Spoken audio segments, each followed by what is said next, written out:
circus cartoon, if you remember those, in which little Billy was eyeing a single piece of cake on the table.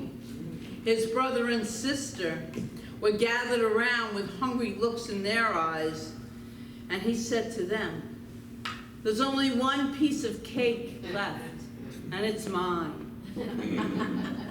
Mom intervened and said, "Billy, in this case, what would Jesus do?" To which Billy promptly answered, he'd multiplied 5,000 pieces.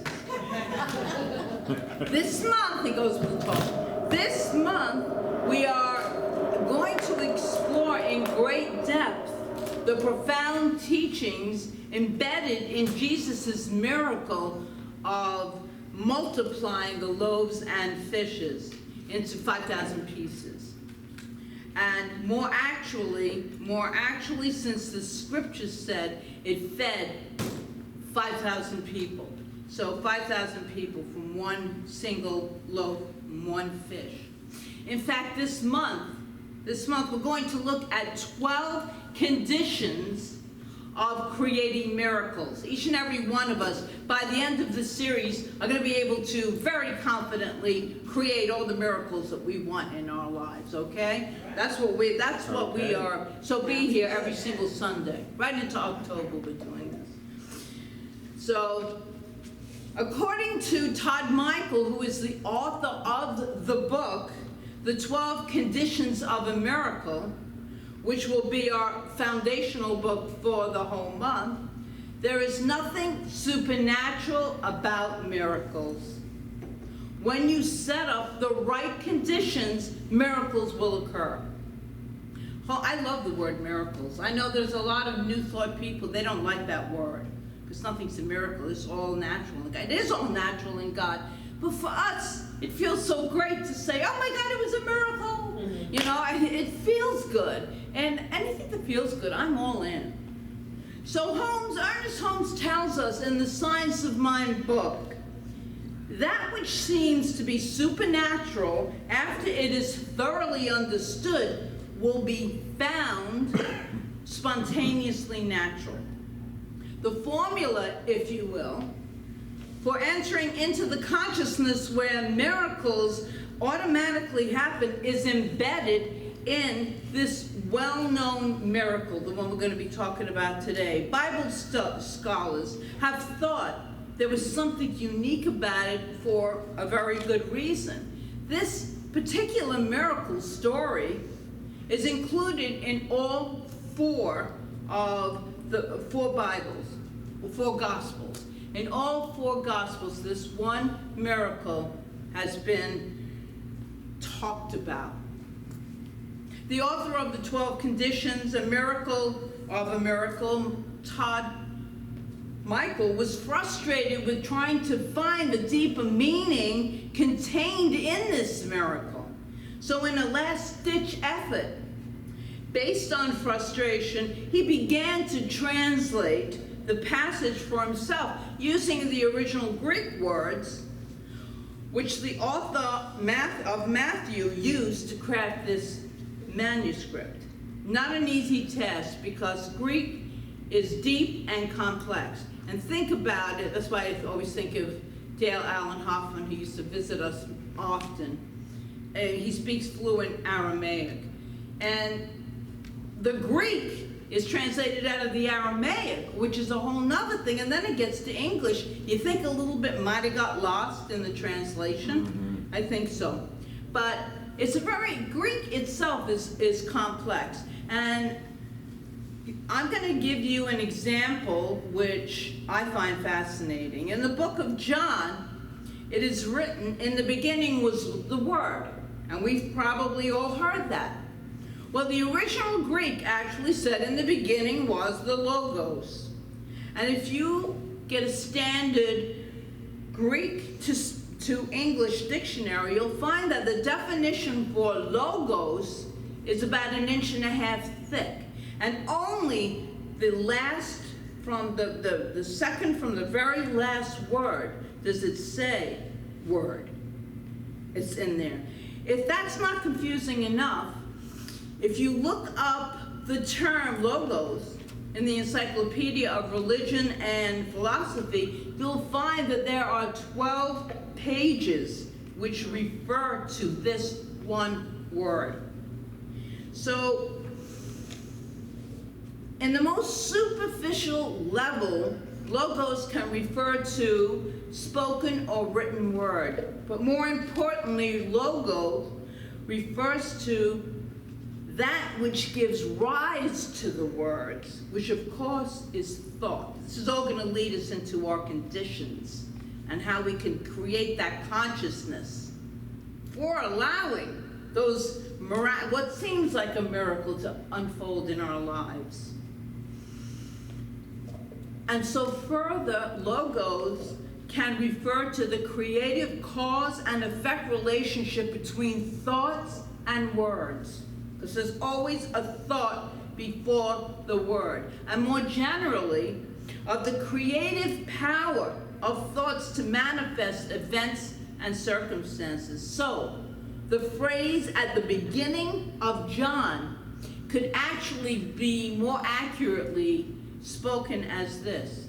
In the beginning was a thought with a powerful potential, a creative intent that ultimately gave rise to the entire universe.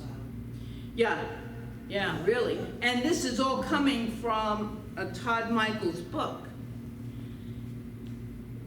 As I said, that the whole concept of just that one word is complex. So when Todd Michael went searching in the original Greek, he actually found a formula, if you will, for creating miracles. He found the lesson plan, or the blueprint, he was looking for. And the good news is we don't have to try to figure all of this out. He did it in his book for us. So each week, that's what we will do. We will explore the rich subtext of the miracle of the loaves and fishes to learn the 12 conditions of creating a miracle. So before we delve into the first two, I want to suggest something that will make this month meaningful and relevant to you.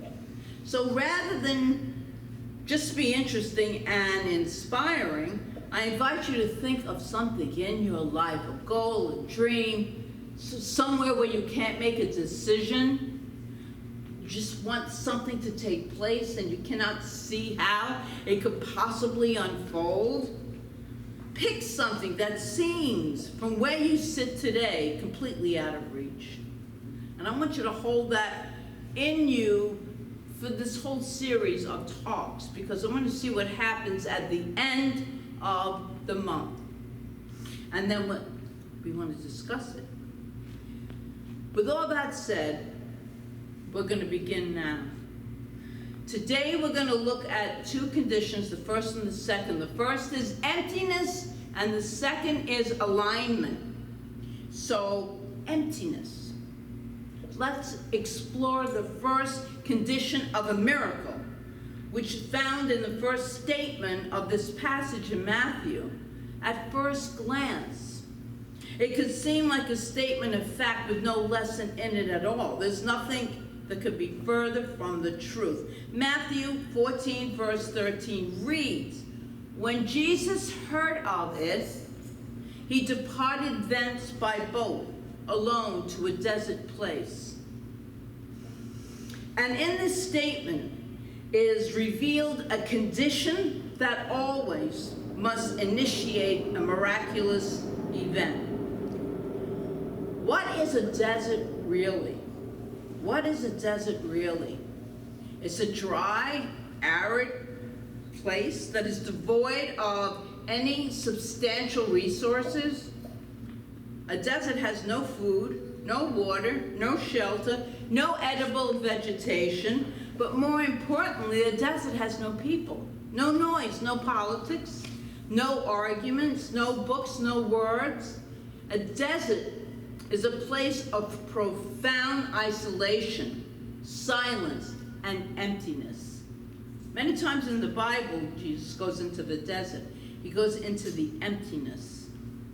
In actuality, he went into the desert and put himself, in this particular case, into that place of emptiness, a vacuum. Because a vacuum is empty. It possesses the tremendous potential to be filled.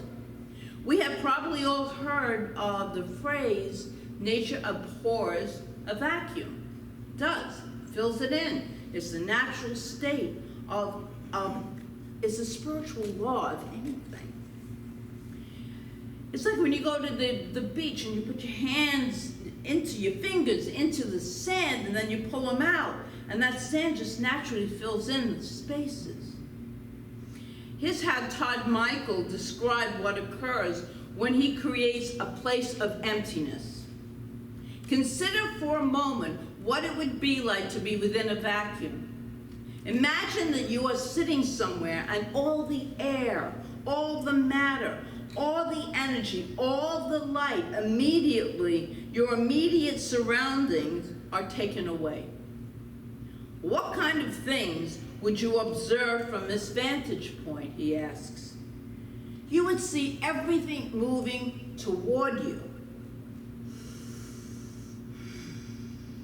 You would see energy and resources automatically flowing toward you from every direction. Why? Because of the principle that everyone knows, well, most people know, because of the principle that nature abhors a vacuum. Whenever a state of emptiness or lack is created, nature immediately mobilizes to fill it. And what is nature? Just to be very clear, that is spirit, that is the divine. That is what we're calling nature in this. Spirit, the divine, abhors a vacuum. A vacuum is a state, a condition. When carefully looked at, any miracle can be shown to have started with this condition. We're laying the groundwork here. We're laying the foundation for these 12 conditions of a miracle.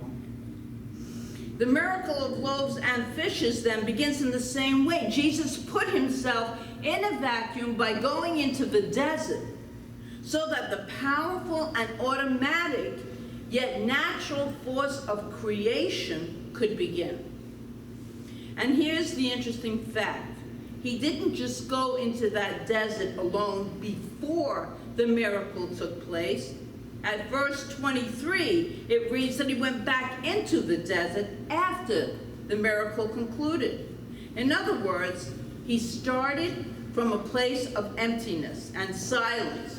And once the miracle was complete, he returned to it.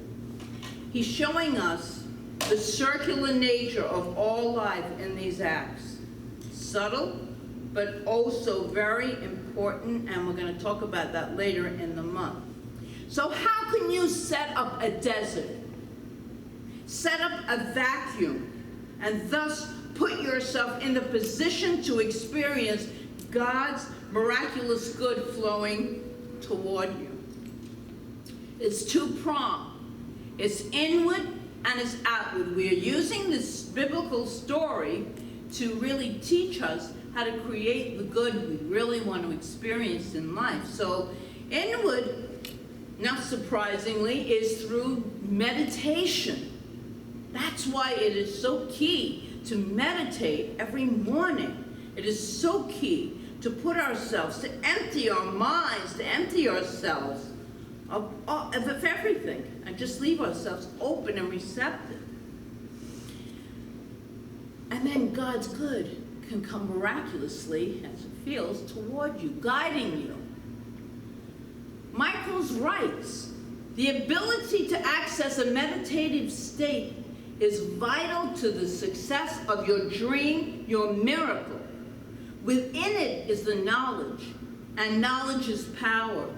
And this is spiritual power, the right kind of spiritual power that will allow us to change things in our lives.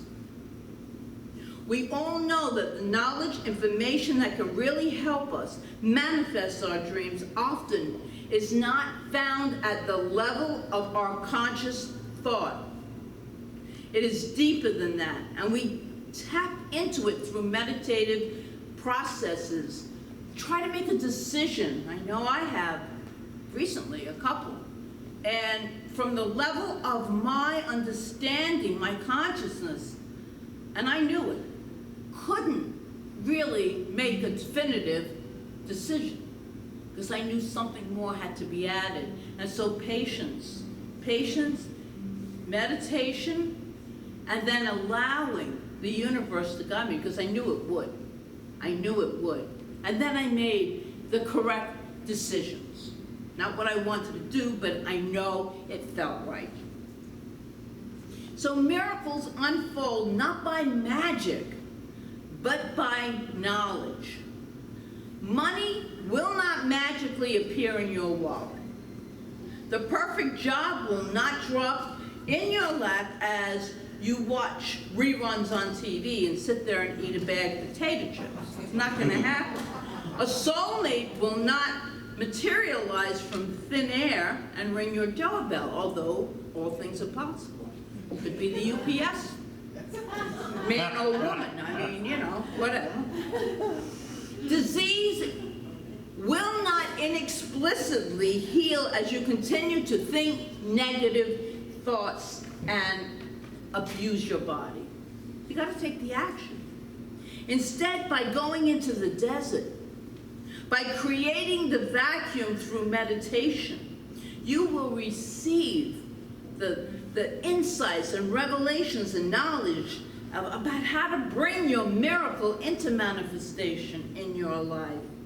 You will have divinely inspired ideas for generating financial good. You will come to understand how to go about caring or curing a disease. Where you look for a job or who you realize who you need to become to attract that job, to attract that relationship. Whatever it is that's not working in our life, something in us is pushing it away. So that desert, that meditation will create the vacuum that is necessary. You need to create a state of emptiness in the world around you in order to finish setting up the first condition of a miracle. And here's how that works, and see if you can relate. Have you ever had the appearance of lack in your life? Money, love, opportunity, any of that.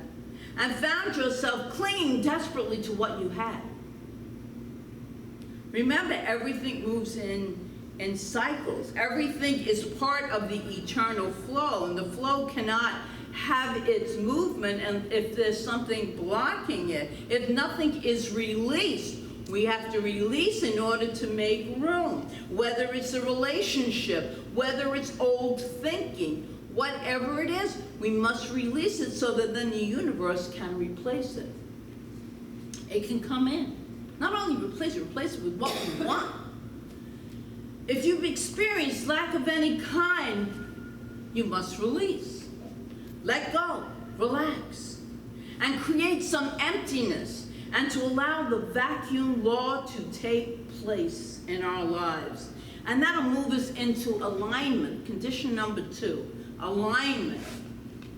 Verse 14 of Matthew 14 reads, "And Jesus went out and saw large crowds, and he had pity for them," suggesting a shift in focus from within to without. He was now focusing on the people that were surrounding him, seeing and feeling their suffering at that moment. The author of Matthew chose a very interesting Greek word to describe the exact nature of this shift from inner to outer focus. Although the original word is traditionally translated as filled with pity, as it was here, a more accurate translation would be moved with compassion. Sounds so much better. Moved with compassion, not merely felt compassion,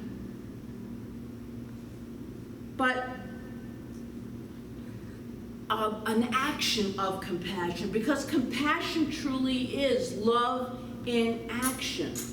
It is not just a stagnant quality. It is one that's filled with, it's coming from this place of love. So what does this condition of alignment mean for us?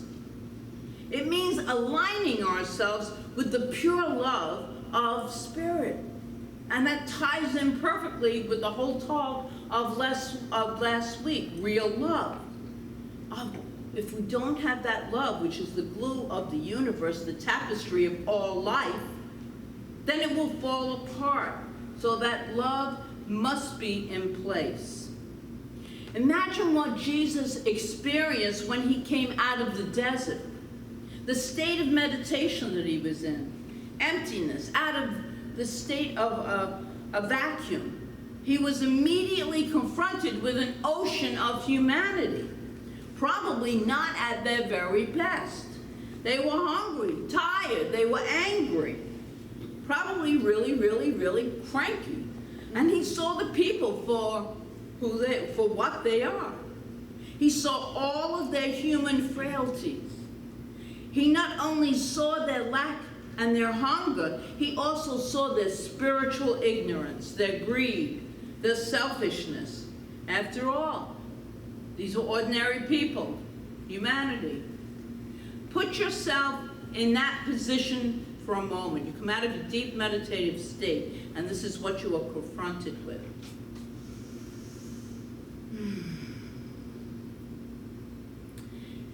There are a few other words that begin this passage. When Jesus heard of it, he departed thence by boat alone to a desert place. When Jesus heard of what? We got to put it all into order, to perspective. When he heard that what he had heard sent him off to the desert. And that was, he heard about the beheading of his great friend, John the Baptist. And he went into the desert to grieve the loss. What might you feel if you were dealing with a terrible sense of grief, went away to meditate, and you came out of that meditation to find a crowd of loud, anxious, sick, hungry, demanding people pressing in from all sides? Do you think you might be a little irritated or annoyed? Perhaps offended? A little disgusted? But this passage, the passage tells us that Jesus' automatic reaction was that of deep concern and care. Far from being upset and irritated at the masses, he felt an instantaneous and natural love and was moved to help them. Todd Michael tells us the wording of the scripture also says volumes about what he didn't feel. He didn't judge the people for their shortcomings or react with revulsion or moral condescension. His compassion contained no political agenda. His compassion was an expression of pure, unconditional love. And then Ernest Holmes translates that. Ernest Holmes is big on the Bible. You don't usually talk about much of these biblical stories, but there are lessons to be learned if we take them apart and metaphysically understand them. Holmes says a practitioner, and that's anyone that's practicing this science of mind, a practitioner must be filled with the spirit of divine compassion. He must have a deep underlying sense of unity and sympathy, else he will do but little good. An enlightened soul understands the meaning of sympathy and exercises it. So how do you feel about the others that are around you, that appear in your life, that travel through? It's important to examine your reflex reaction to those different from you, those who you could be in a supermarket, walking down the street, those who are homeless. Do you look at them with compassion? Do you try to help? Do you offer them a smile? Be honest. It's very important to be honest with ourselves. Because once we get honest with ourselves, then we know that where we have a block that we can work on, where we have something that we can have a little more compassion about. That compassion is so important.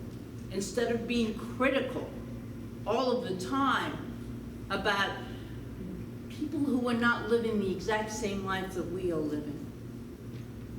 If you seriously intend to see miracles in your life, to truly manifest these amazing things, because it's limitless, then you need to intentionally cultivate automatic reflexes of genuine compassion. Every time you ask the name of a panhandler and give him or her a smile, put some change in a charity box, it's showing the compassion. It's showing kindness, loving kindness. Dalai Lama talks about it. That's his religion, is loving kindness. Every time you do anything that is unselfish and helpful, you bring yourself closer to that perfect alignment with the love of the divine. You feel good. You feel better about yourself.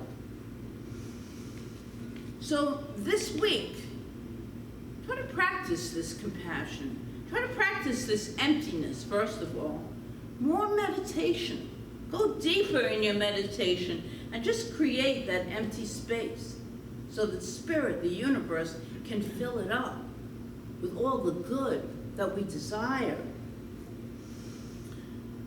So each week, as I said, in this series, we're going to talk about the 12 conditions of a miracle. How to get there, how to use it, and you will be happy to know that you probably are already using a few. We're probably already doing some of this, and we understand the concept behind why we are doing it. That's what we talk about every Sunday. Practical spirituality. How we can use this in our everyday life. And then when we get to all 12, when we put them together in an organized fashion, and that's what we're going to be doing this month and into October, we are putting the pieces of the puzzle together. Once assembled, these conditions form a kind of engine with 12 cylinders.